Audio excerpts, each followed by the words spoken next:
বড়ই বা কুলের ভর্তা বানিয়ে খাবো না, এটা কখনো হয়? তাই আজকে বানিয়ে নিয়েছি লোভনীয় ভর্তা, বড়ইয়ের ভর্তা। আসসালামু আলাইকুম।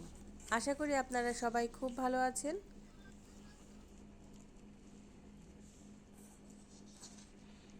আমি প্রথমেই এগুলো পাকা কুল এই যে ছেঁচে নিয়েছি, টক কুল বা বড়ই।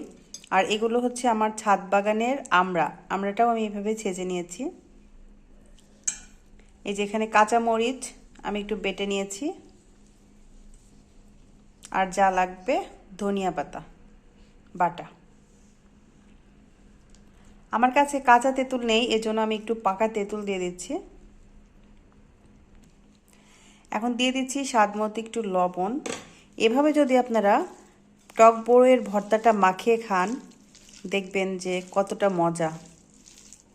আমার তো মাখাতে মাখাতে জিভে পানি চলে এসেছে।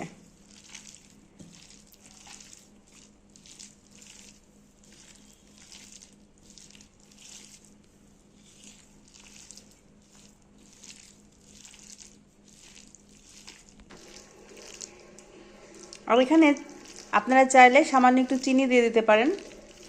আমার মেয়ে আবার টক টক খেতেই পছন্দ করে, এই জন্য চিনিটা আমি স্কিপ করেছি। কিন্তু খুবই মজা হয়েছে, খুবই মজা।